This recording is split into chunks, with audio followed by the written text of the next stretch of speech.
తిరిగి స్వాగతం. ఇవాళ అన్నపూర్ణ స్పెషల్ ఫోన్ ఇన్ లో వేసవిలో పశుపోషణలో తీసుకోవాల్సినటువంటి జాగ్రత్తలు ఏంటి అనే విషయంపై శ్రీ వెంకటేశ్వర పశు వైద్య విశ్వవిద్యాలయం నుంచి ప్రొఫెసర్ డాక్టర్ వెంకటేశ్వర్లు వచ్చారు.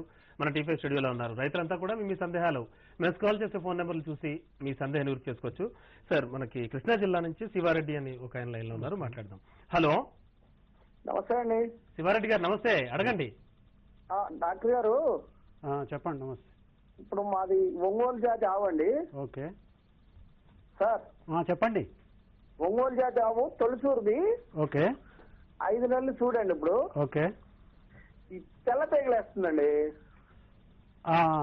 తెల్ల తీగ అప్పుడప్పుడు తెల్ల తీగలేస్తుంది. ప్లస్ ఈ వేసవిలో ఎటువంటి జాగ్రత్తలు తీసుకోవాలి దాన్ని ఎట్లా ఏంటని. అయితే తెల్ల తీగ అనేది మీకు ఏమీ ప్రాబ్లం కాదు. అది ఆ వేసవి లోపల మీరు దానికి కొంచెం చల్లదనం ఏర్పాటు చేయాలి. చుట్టూ కూడా చెట్ల కింద చల్లటి పచ్చటి చెట్ల కింద కట్టేయాలి. షెడ్ చుట్టూ కూడా గోనె సంచులు అలాంటివి ఏర్పాటు చేసుకొని దానికి చల్లదనం ఏర్పాటు చేయండి. దాంతో మీకు ఏమీ సమస్య రాదు. ఓకే అండి. గుంటూరు నుంచి భానుప్రకాష్ గారు లైన్ లో ఉన్నారు. హలో హలో భానుప్రకాష్ గారు చెప్పండి. అడగండి. చెప్పండి. సార్ మాది గేదె ఈనిందండి. ఓకే గేదె ఈనిందండి. గేదె ఈనింది తొలిసూరు గేదె. ఓకే అది మాయ వస్తుంది. ఇంకా మాయ ఎన్ని రోజులు అయిందండి ఈయన? జస్ట్ మొన్న నైట్ 10ంటికి ఈనింది. తర్వాత రోజు మార్నింగ్ 10ంటికి మాయ వేసింది. ఓకే కానీ ఇంకా మాయ వస్తానే ఉంది. అంటే అది కంప్లీట్ గా వేసి ఉండదండి. మాయ అనేది అంత ముందు కూడా వచ్చిందా? మాయ వస్తా ఉంది. దాన్ని పుట్లేశారు డాక్టర్. అంటే అది ప్రొలాప్స్ అన్నట్టు. ప్రొలాప్స్ బయటకు వస్తుందా? అవునండి, బయటకు. అది ప్రొలాప్స్. దానికి మీరు పశు వైద్యంతో చికిత్స చేయించుకోండి. దానికి కొన్ని ఇంజక్షన్లు, కాల్షియం, బోరోగ్లూకోనేట్ అలాంటి ఇంజక్షన్లు వేసుకుంటే కొన్ని రోజులు 2-3 రోజుల తర్వాత అది ఆటోమేటిక్ గా ఇన్వల్యూషన్ అయిపోతుంది, నార్మల్ స్టేజ్ కి వచ్చేస్తుంది. ఓకే అండి. రంగారెడ్డి డిస్ట్రిక్ట్ నుంచి రాఘవేంద్ర రెడ్డి గారు లైన్ లో ఉన్నారు, మాట్లాడదాం. Hello hello hello sir Raghavendra Reddy గారు అడగండి. సార్ చెప్పండి.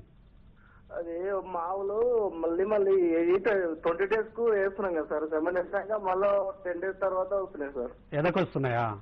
రిపీట్ వస్తుంది సార్ మళ్ళా. రిపీట్ బ్రీడింగ్ అంటే మీరు ఆర్టిఫిషియల్ ఇన్సెమినేషన్ చేపిస్తున్నారా?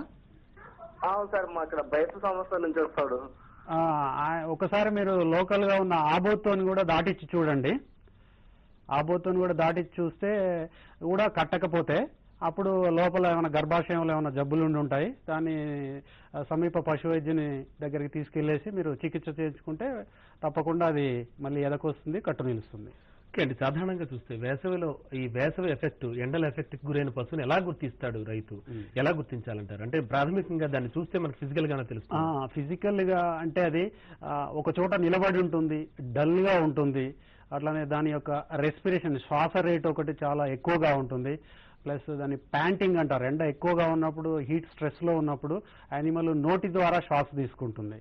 అట్లానే దాని టెంపరేచర్ కూడా, బాడీ టెంపరేచరు దాని ఎక్కువగా ఉంటుంది, రెక్టల్ టెంపరేచరు. దాని శ్వాస తీసుకోవడం ఇలాంటి సమస్యలన్నీ ఉంటాయి. వాటి ద్వారా మనం అది హీట్ స్ట్రెస్ లో ఉన్నట్టు మనం. నల్గొండ నుంచి నాగేశ్వరరావు లైన్ లో ఉన్నారు. హలో డాక్టర్ గారు చెప్పండి. మాది బర్రీని 2 నెలలు అవుతుందండి. తొలిసూరు గేదె. ఓకే. మాది శాతం రావట్లేదండి అసలే. పాలు ఏం రావట్లేదండి? వెన్న శాతం. పోస్తే పాల శాతం 1-1.5 వస్తుందండి. వెన్న శాతం 1.5 చాలా తక్కువ అండి. యాక్చువల్ గా అదే ఎందుకనండి? ఆ తొలిసూరు గేదెలలో జనరల్ గా తక్కువ ఉంటది. మీరు దాని మేత లోపల కొన్ని రకాల జాగ్రత్తలు తీసుకోవాల్సి ఉంటుంది. పచ్చిగడ్డి ఒకటే కాకుండా పచ్చిగడ్డితో పాటు ఎండుగడ్డి కూడా పెట్టండి. రోజుకు 5-6 కిలోల ఎండుగడ్డి. అట్లానే దానా, ఇవి వేరుశనగ చెక్క గాని, పత్తి గింజల చెక్క గాని పెడితే మీకు పాలలో వెన్న శాతం పెరిగే అవకాశం ఉంటుంది. రోజుకు 100 గ్రాముల నుంచి 200 గ్రాముల వరకు ఈ వేరుశనగ చెక్క, పత్తి గింజల చెక్క లాంటివి పెడితే మీకు పాలలో వెన్న శాతం పెరుగుతుంది. ఓకే. సాధారణంగా ఎంత ఎండాకాలంలో పచ్చిగడ్డి మలవడం అనేది ఇంత సామాన్య విషయం కాదు. చాలా ఘోరంగా ఉంటున్నాయి ఎండలు. మరి ఈ సందర్భంలో ఈ పచ్చిగడ్డికి వ్యతిరేకంగా ఏమైనా అంటే ప్రత్యామ్నాయంగా ఏమైనా ఉందా? ఎండాకాలంలో పచ్చిగడ్డి అనేది చాలా వరకు దొరకదు. ఏమైనా నీటి వస్తున్న చోట మాత్రం రైతులు కొంచెం హాఫ్ ఎకర్ అట్లా వేసుకొని ఆ గడ్డిని పశువులకు మేపుతా ఉంటారు. ఇలాంటి పరిస్థితుల లోపల ఎండాకాలం లోపల మనం పచ్చిగడ్డికి ప్రత్యామ్నాయంగా పచ్చగా ఉండేటువంటి ఈ పచ్చి ఆకులు, ఇప్పుడు చెట్ల ఆకులని మేపుకోవచ్చు. చెట్ల ఆకులు అంటే సూబబులు కానీ, అవిషే, గ్లైరిసీడియా అలాంటి వాటిలో కూడా మాంసకృత్తులు ఉంటాయి. అవి తిన్నచో పశువుల లోపల కొంచెం వాటి లోపల సైకలాజికల్ గా కూడా పచ్చిగడ్డి తిన్నామనే సాటిస్ఫాక్షన్ తో పాటు కొంత మాంసకృత్తులు కూడా అందుతాయి. పాల ఉత్పత్తి దాన్ని కంటిన్యూ చేసుకోవచ్చు. ఓకే, అలాగే మొదటి ఈతకి రెండో ఈతకి జనరల్ గా ఎంత గ్యాప్ ఉంటే బెటర్ అంటారు ప్రతి పశువుకి కూడా? మొదటి ఈతకు రెండో ఈతకు సాధారణంగా 60 రోజుల వరకు. ఓకే అండి, గంగాధర్రావు గారు నిజామాబాద్ నుంచి లైన్ లో ఉన్నారు, మాట్లాడదాం. హలో హలో హలో, చెప్పండి. వేసవిలో మనకు వడదెబ్బ తగలితే ట్రీట్మెంట్ ఏమి ఇవ్వాలని తెలుస్తున్నాం. వడదెబ్బ లాంటివి అంటే వడదెబ్బ తగిలినప్పుడు మీరు తగలకుండానే ముందుగా జాగ్రత్త తీసుకోవాలి. ఒకవేళ తగిలినప్పుడు మనం ఇమీడియట్ గా శరీరం టెంపరేచర్ తగ్గియడానికి పారాసెటమాల్ అనే ఇంజెక్షన్ ఒకటి చేయాల్సి ఉంటుంది. దానికి శరీరాన్ని మొత్తాన్ని కూడా చల్లటి నీళ్లతో కడగాలి.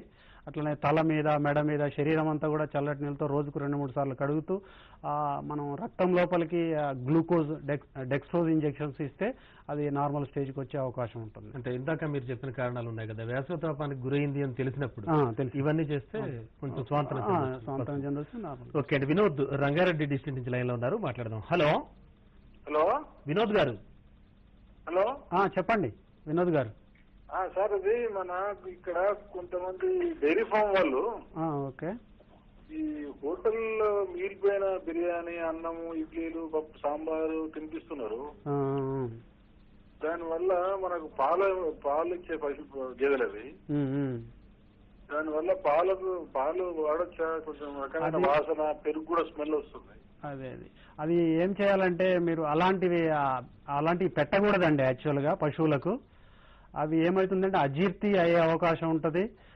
అజీర్తితోని పాల దిగుబడి తగ్గిపోతుంది, పాలలో వెన్న శాతము తగ్గిపోతుంది. అది అసలు హోటల్ బిర్యానీ అలాంటివి అనేవి పెట్టకూడదు పశువులకు. ఓకే, అలాగే వేసవి తాపం, వడదెబ్బ సంగతి పక్కన పెడితే కనుక వేసవిలో అది కాకుండా ఇంకా ఎక్కువగా పశువులకు వచ్చేటువంటి వ్యాధులు ఏంటండి? పశువులకు సాధారణంగా వేసవిలో ఈ మామూలు బ్యాక్టీరియా, వైరస్ ద్వారా వచ్చే జబ్బులు అనేవి ఎక్కువగా ఉండవు. కానీ హీట్ స్ట్రెస్ ద్వారానే వచ్చే జబ్బులు ఉంటాయి. ఈ ఎండలో తిరగడం వల్ల, అట్లానే కలుషితమైన నీరు త్రాగడం వల్ల కూడా కొన్ని రకాల ఈ డైజెస్టివ్ ట్రాక్ట్ ఇన్ఫెక్షన్స్ వచ్చే అవకాశం, అమీబియాసిస్ లాంటివి, డయేరియా, డీసెంట్రీ అలాంటివి వచ్చే అవకాశం ఉంటుంది. వాటిని మామూలుగా ఇంజెక్షన్స్ తోని, టాబ్లెట్స్ తోని తగ్గించుకోవచ్చు. దాన్ని ప్రివెంట్ చేయాలనుకుంటే మంచి స్వచ్ఛమైన నీటినే పశువులకు అందేలాగా చూసుకోవాలి. విజయ్ కుమార్ రెడ్డి కడప నుంచి లైన్ లో ఉన్నారు. హలో హలో, నా పేరు విజయ్ కుమార్ రెడ్డి. చెప్పండి విజయ్ కుమార్ రెడ్డి గారు. అదే వెన్న శాతం గురించి మాట్లాడతాను సార్. ఏదండి? వెన్న శాతం ఈయన 2 నెలలు అయింది. వెన్న శాతం 4.5. ఇంతకుముందు కూడా చాలా మంది కాలర్స్ కూడా అడిగారు వెన్న శాతం పెరగట్లేదని. వెన్న శాతం అనేది పశువు లోపల దాని జాతిని బట్టి ఒకటి ఉంటుంది. ప్లస్ ముర్రా జాతిలోనైతే సాధారణంగా 6-7% వెన్న ఉంటుంది. మామూలు ఆవుల లోపల, ఆవు పాల లోపల 3-4% వెన్న ఉంటుంది. ఇప్పుడు మీరు వెన్న శాతం పెంచుకోవాలంటే గేదెల లోపల వాటికి పెట్టే దానా లోపల కొంచెం మాడిఫై చేసుకొని పచ్చిగడ్డి, ఎండుగడ్డి, అలాగే దాన, ఈ 3 రకాల గ్రాసాలు కనుక మీరు పెడితే ఆటోమేటిక్ గా దాని లోపల వెన్న శాతం గ్రాడ్యువల్ గా పెరిగే అవకాశం ఉంటుంది. ఓకే వెంకటేశ్వర గారు, చివరి కూడా ఎంతో లేదు, ఎండాకాలంలో లేగదూడల పరిరక్షణ ఎలా చేపట్టాలంటారు? క్లుప్తంగా చెప్పండి. ఇప్పుడు లేగదూడలు అనేవి ఇప్పుడు ఎండాకాలం లోపల అవి చాలా పెరిగే ఈ పశువులు చేపట్టి వాటి లోపల స్పెషల్ గా జాగ్రత్తలు తీసుకోవాలండి. వాటికి తల్లిపాలు ఒకటి కంపల్సరీ ఇస్తూ ఉండాలి. దాని శరీర బరువు లోపల 10%, 1/10% తల్లిపాలు ఇస్తూ మనం హై క్వాలిటీ రఫేజెస్ అంటే అలసంద, బొబ్బర్లు అలాంటి నీడలో ఆరబెట్టేసి అలాంటి ఎండుగడ్డిని ఇస్తూ, ఆ పచ్చిగడ్డి కూడా లెగ్యూమ్ జాతి పచ్చిగడ్డిని ఇస్తూ ఉండాలి. అట్లానే వాటికి ఎండాకాలం లోపల హీట్ స్ట్రెస్ తగ్గాలంటే వాటికి ఈ విటమిన్ ఇంజెక్షన్లు, విటమిన్లు మినరల్లు ఉండేటట్టు విటమిన్ ఏ లాంటిది, అట్లానే బి కాంప్లెక్స్ ఇంజెక్షన్లు కూడా ఇస్తే అవి హీట్ స్ట్రెస్ నుంచి కాపాడుకోగలుగుతాయి. అవి కూడా ఆరోగ్యంగా పెరిగే అవకాశం ఉంటుంది. ఓకే అండి, చాలా సంతోషం అండి. వాళ్ళు మా టీవీ స్టూడియోకి వచ్చి రైతుల సందేహాలకు సమాధానం ఇచ్చారు. Thank you very much sir. So ఇది వాళ్ళ అన్నపూర్ణ స్పెషల్ ఫోన్ ఇన్ కార్యక్రమం. మరి కాసేపట్లో స్టడీ టైం ప్రసారం. నమస్కారం.